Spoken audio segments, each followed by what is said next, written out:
Good morning, everyone. Welcome to another episode of Spilling Tea. I'm your host, Tiffany Daniels.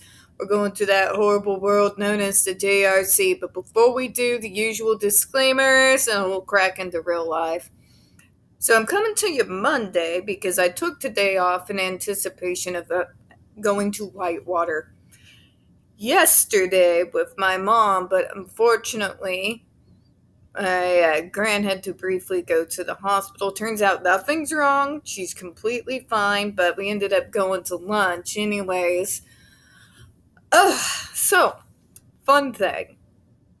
So, I've told you guys previously, Alice was coming to town, coming to my city. And I'm broke, so I didn't get to go. But Mom apparently told me about the pictures, and it just humorous that this is the woman that used to pump his music into my cradle, but he was carrying a snake, though. My mom. You've been listening to him since the 70s. You and your brother, my Uncle Wayne. How did you just, figure out now that he often has a snake on stage? Brain just kind of, completely stopped for a moment.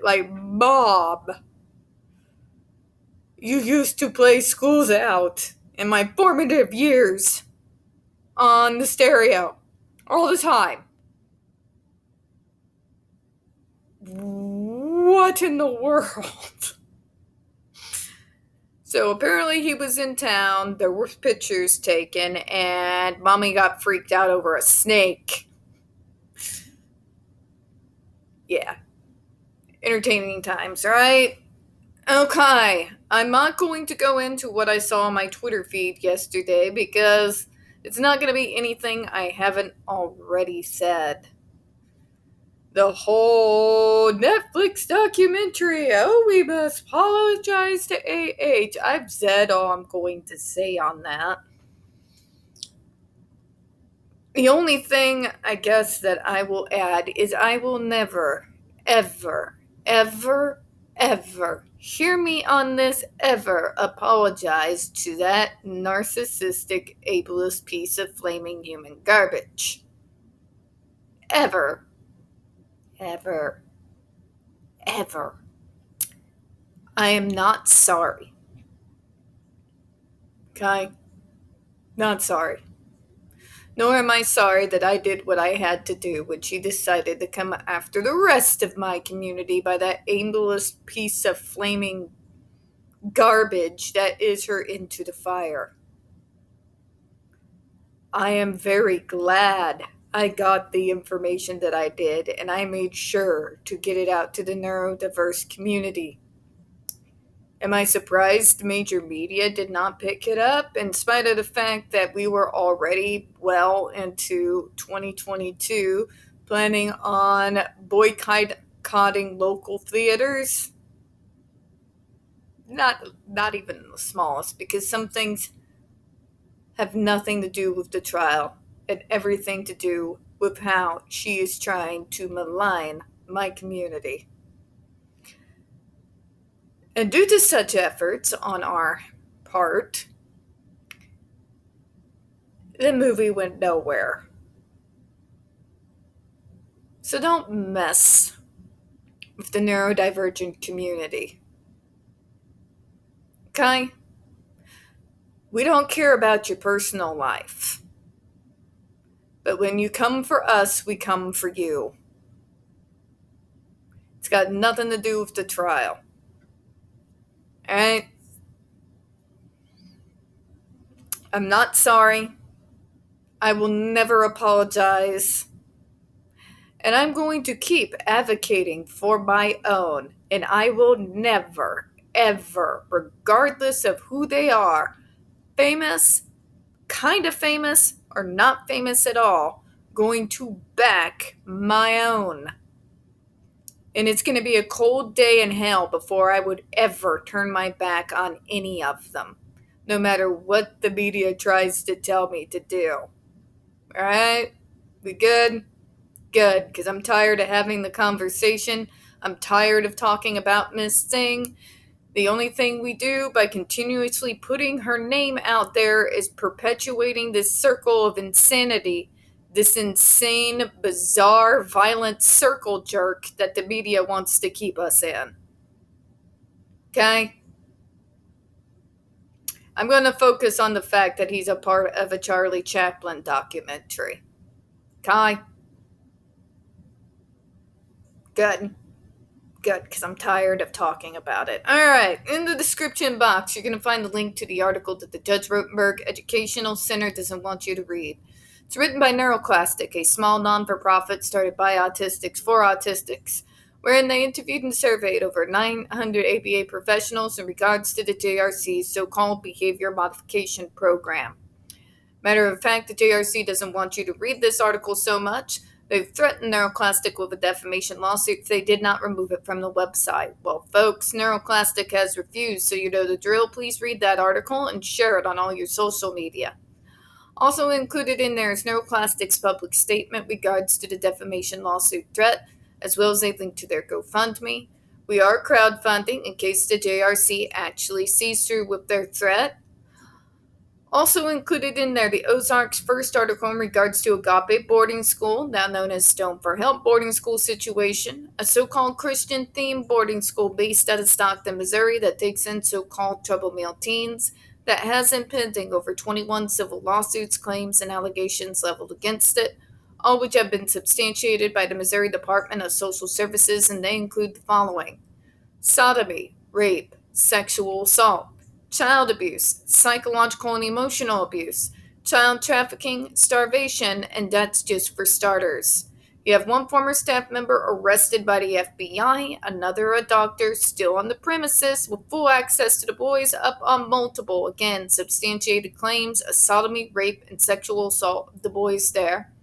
You have an attorney general too busy chasing after drag queens and trying and failing to defund public libraries to actually do his job. And you got a governor off his nut. So, for those of us who still have remaining brain cells that are stuck in this state because we're just too broke to get GTFO, send help, good vibes, and help us get out of here. Read that article. Share it on all your social media. Also included in there, as always, all the pertinent links to the Stop the Shocks campaign, including the link to the 4 interviews we are going over now, Autistica's massive archive on the subject, Jennifer Masumba's behavioral sheet of shockable offenses, a clip out of the 7-hour ordeal undergone by Andre McCollins back in 2002, the templates and the ever-present self-explanatory change.org shut the Judge Rotenberg Center down petition. When we discuss the JRC, you're going to hear vivid descriptions of and catch clips of surveillance footage of peoples with disabilities being tortured and abused. If you do got young children present, folks, please use your headphones, alright? This channel is marked not for kids for a reason. We use profanity on occasion and speak on dark subjects. If your child is 16 and younger and they are watching this, very obviously parental supervision is very much advised, alright? Alright, trigger warning. This channel is marked not for kids for a reason. We use profanity on occasion and speak on dark subjects. If your child... Well, I just went over it. Okay, I'm not awake, alright? And I'm not going to even try to edit this. Let's not butcher this, alright? Let's just get into where we left off the other day, and I will try to, not hang my head in shame, alright? Okay. So prior educational and behavioral experiences, number of school placements. So if you remember, we went over this a little bit. And what I want you to take away from one of the previous videos is there's more going on in school placements than just behaviors. This is why so much modern neurotypical research tends to piss me off so much, because there's so much that they're missing. They do not have all the information. And when you make conclusions based off of not having all the information, usually the conclusions are flawed. Remember, I mentioned a lot of these start with the schools who put these kids in special ed. Special ed is literally hanging by a thread and clinging to the few small scraps that get sent their way through federal and state dollars. They cannot afford to be able to send their teachers, in the few schools that can manage to afford it, teachers' aides to get properly educated when it comes to dealing with autistics or other neurodivergent folk. Which is why so many times the special ed fails in certain areas, including behaviors. All right. When you have someone who is then sending it on to a school board, what are school boards majority made up of? Well, you have your higher ups, none of them who have any education whatsoever when it comes to special education, let alone the specific educational needs when you're dealing with a neurodivergent student. They're just going to say, well, this is a school that says they specialize in this particular disability. And they don't go much further. Okay?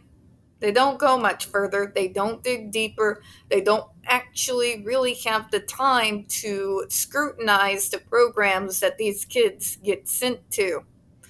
Nor do they have the luxury or time to be able to try to figure out what exactly that school tried and why it failed. Okay? All they can do is just immediately put them in another school. So hopefully that helps clarify things a little bit. When you say, but they moved them to 25 different schools and all of them failed, looks bad on paper. But when you take everything into consideration, it starts to make a little bit more sense. But it's easier to vilify us, right? We're the difficult kids. It's easier to take the cop out, well, nothing else worked, instead of doing the homework. But folks, if we're ever going to move progressively and start doing better in this area, we got to start taking the time. And we also need to start getting on our state and federal leaders to start providing some more substantial funding to these special ed programs so that these teachers can go out and get the education that they need, so that these kids are not passed from school to school to school. Right? Saying. I do it with mine. They don't like me. Now, here is some of the sample of problem behaviors across time. We're going to go through it, and then I'm going to provide context, because I know even those who say they are on our side never actually do. So let's start with Carla. Threw a block at teacher, preschool, head-butted an aide, early elementary. Pushed a teacher over a desk, hit another child, age of 10, threw a plate of food at mother, early adolescence. Let's start with these two. Why would a student possibly in preschool throw a block at a teacher? As someone with a ridiculously good memory who can remember things from an unusually early time period, I could tell you why I would throw something. When there's frustration when it comes to communication. Now, do I think that throwing a block at my teacher would probably be a good idea to get my point across? No, but I'm a preschooler.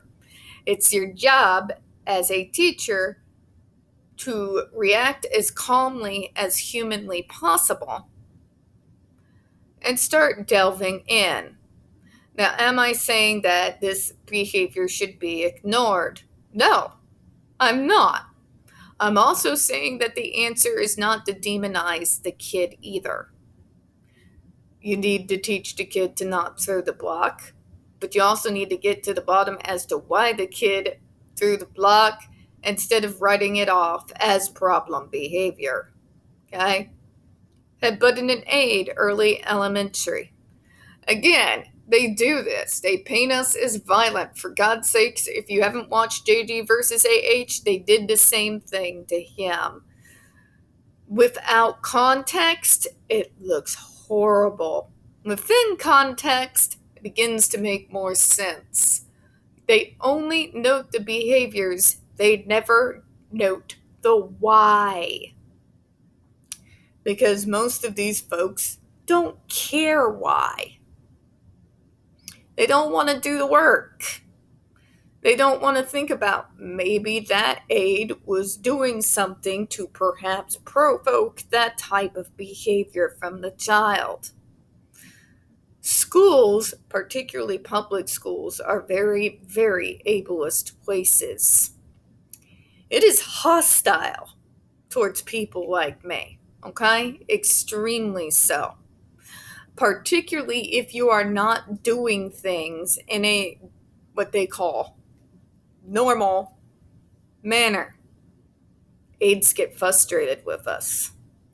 Aides let derogatory comments come out their mouth. Some of us react, some of us don't. Some of us react by violence. Some of us act in violence against ourselves or suffering in silence. But just writing it off as a behavior and allowing that to follow us for the rest of our lives is not an answer either. Okay? We got to stop just delving, well, this happened, and start delving into the why, or we're just basically might as well slam our heads into the wall. Because no progress is going to be made while we continue to refuse to ask why. Okay? Good. I'm glad we got the point, because I'm tired of reading it, and I'm tired of dealing with it, and I'm tired of dealing with teachers who refuse to listen to reason. Okay, let's move on, shall we? When he talks about throwing the teacher over the desk and hitting another child. As a person who was a target of a teacher who would go out of their way to publicly shame me in front of my student peers as often as they were capable of.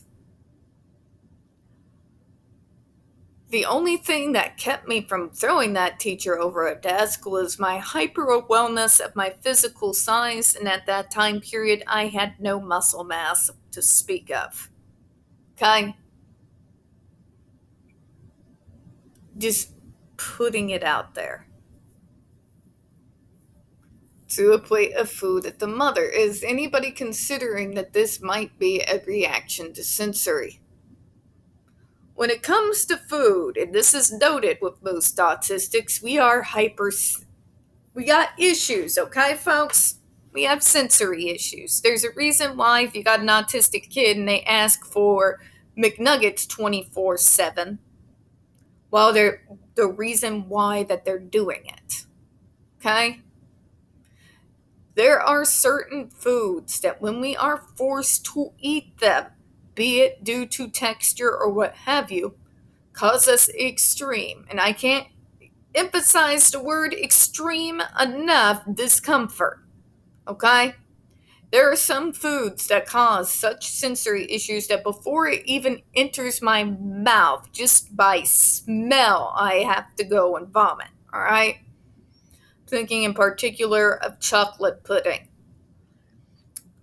My reaction to the very smell is extremely visceral, and I don't feel like I could give you due justice in trying to explain it in words. Now, is it adequate to throw the plate of food at the mother? No. But again, what is one of the major barriers when we're talking about neurodivergent kids that gets rammed down our throats? Communication, right? But they won't tell me what is wrong, and it's abusive. Okay, I'll give you that. I'll give you that. Okay? But it's not intentional. There is no rage towards the parental authority. It is a visceral reaction. So, are we to write it off simply as a bad behavior and let it go and never try to get down to exactly what caused the child to throw the plate of food at the mother? I'm not blaming the mother either, by the way, folks. I'm just trying to inject logic into all of this, because when you make all of these decisions and it's based off of nothing but pure emotion, the decisions always come back to bite you. Okay? I understand how horrifying it would be for a mother to have a child just throw their food at them in such a way. I can understand and comprehend this. Remember, I worked for my state. I worked for these parents. I've seen the bars on the windows. I've seen the fear in their eyes at the very thought of trying to go into the outside world because of how they were living. I understand. What I don't understand, and this is me, in one of the few areas where I'll side with the parents here, why these parents are not being given all the tools. Okay? The reason why parents are like this is not because, well, you're just such a difficult child to live with. Demonizing me or people like me is not going to fix the situation either. More resources, more funding, more help. And by help, I'm not talking ABA. I'm talking about a qualified individual that will help the parents and the family delve into what is causing these types of reactions to happen in the first place. What can be done to minimize or completely eradicate that type of behavior in the future by delving into what is triggering it in the first place. Okay? We're not narcissists. We're not sociopaths. We love our parents and our families. Okay?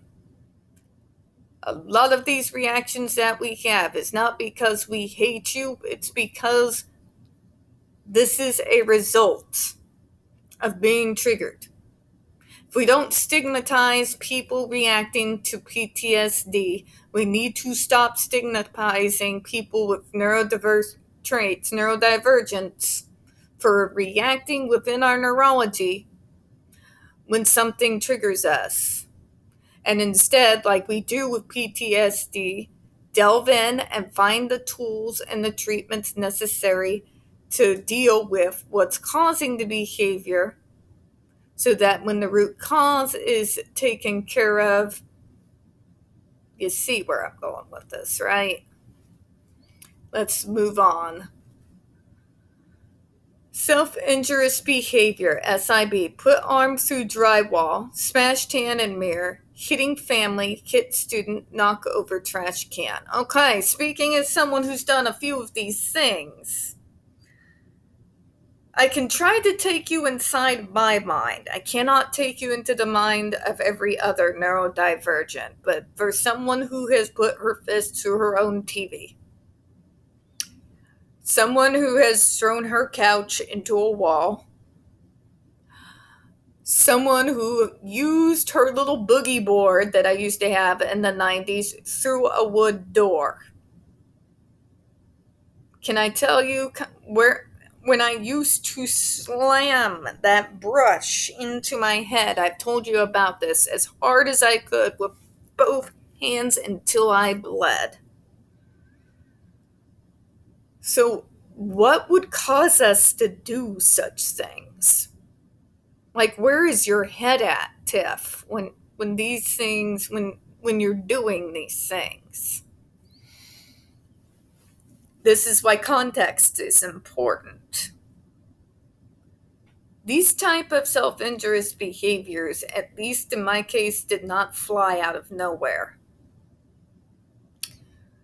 In the context of the hole to the wall, I was feeling a moment of unbridled rage. I don't have any other word to describe it than complete, utter rage. It was the anger that was let out in a single moment after years and years and years of holding it in. It was rage that came from the years and years and years of physical, psychological, and sexual abuse that had been perpetuated upon me by my stepbrother. Okay?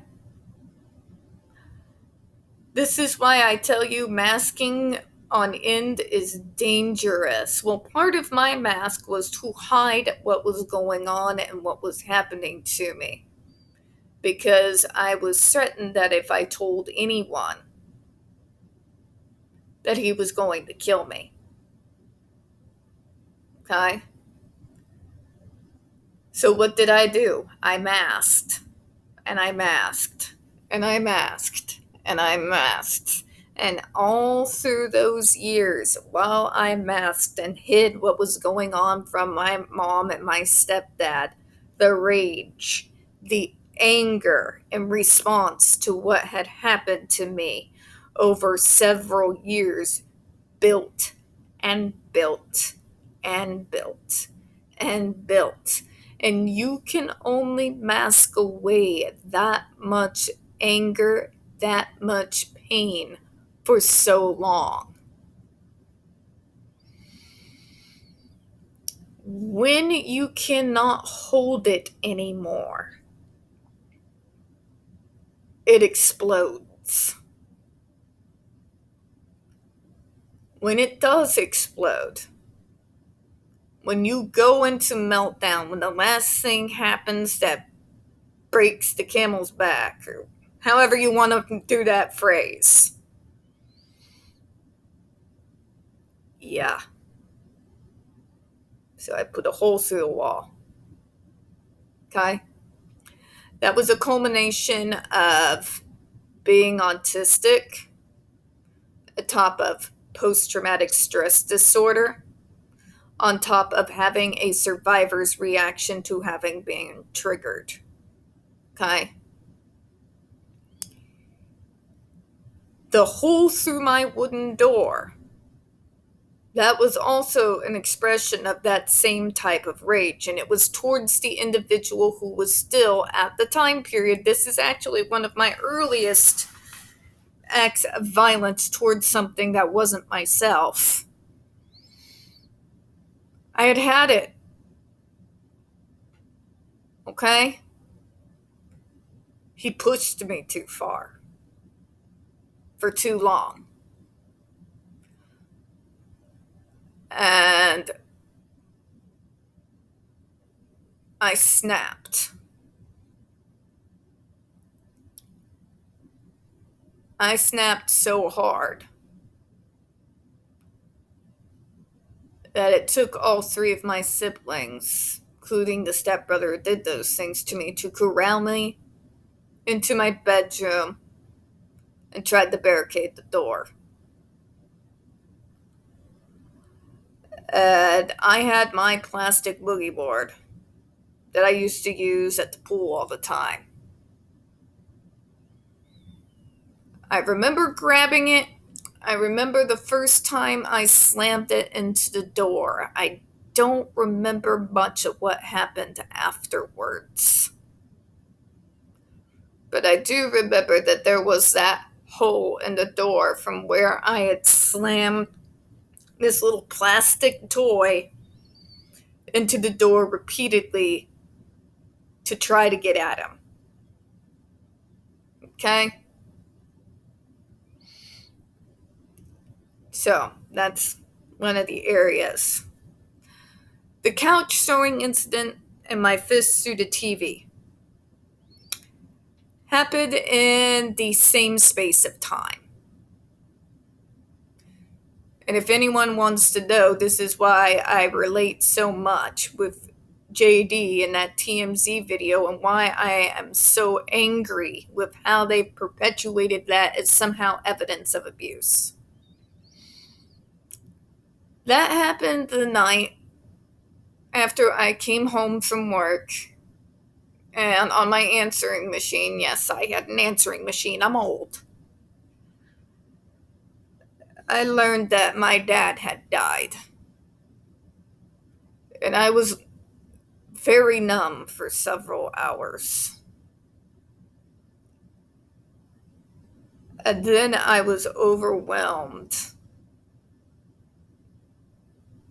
with emotions, sensory.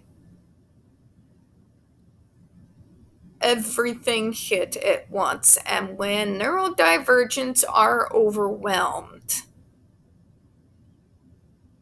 when we are so overwhelmed that not even our notoriously logical, analytical, and calm brains can actually manage to keep us cool-headed, that I lost my mind in the grief. Now you can say, well, that's understandable. All the things you are describing are things neurotypicals have gone through. But not in the way that we do. Now take those things you experience that are similar and turn it to 11. And remove even the barest resemblance to self-control. Think about the fact that we go from human brain to animal primal brain in 0 to 60. We also then receive a strength that is oftentimes 10 times what our normal strength is. Okay? Now, what about the slamming? What about the self-abuse, Tiff? The way I'd claw into my arms until they bled. Right? The way I'd slam that brush down. What was going through my head then? Well, kids, that was a culmination of years of self-hatred. I had been so beaten down, not just by my stepbrother, but the school system, the bullies, just not having a break or a friendly face to turn to anywhere, because I was too afraid to. That I started believing what they were telling me. That I deserved what was happening to me. That I deserved to be treated that way. Because I was a horrible human being. Yeah. PTSD isn't fun, kids. And you can only take so much of that, especially when you're neurodivergent. And eventually those toxic feelings spilled out. Sometimes they still do. And that's when I would hit myself with the brush. Or dig into my own arms. Or even punch or slap myself.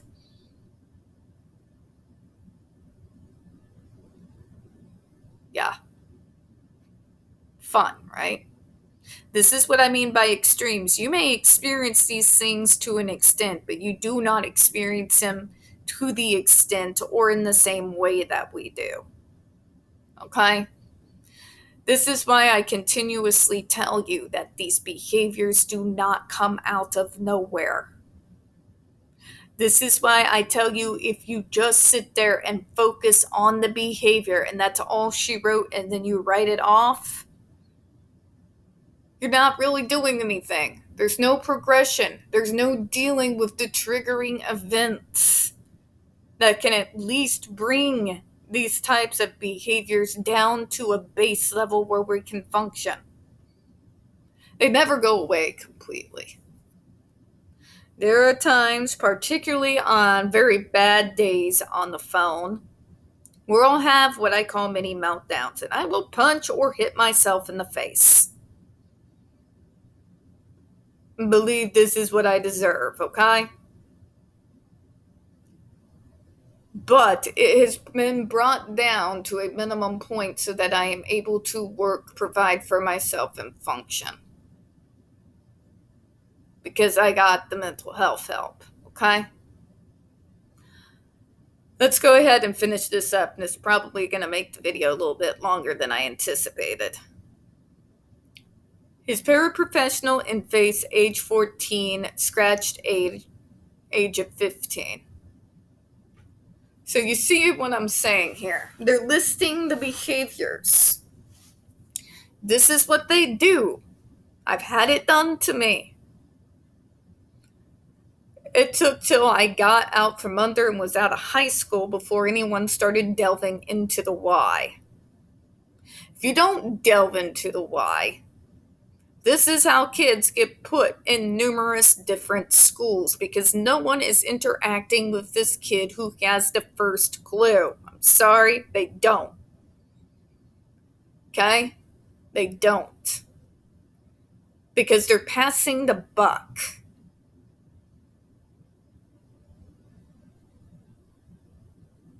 And yeah, you see where we're going here. We're going to close out on that. We don't get very many views on this channel. The few that we do get do tend to get removed from time to time. So please don't forget to hit the like button, hit subscribe, and don't forget to hit the comments. I do appreciate your time. And as always, folks, we here at Spilling Tea hope you have a good one. I'll see you in a few minutes. Bye-bye.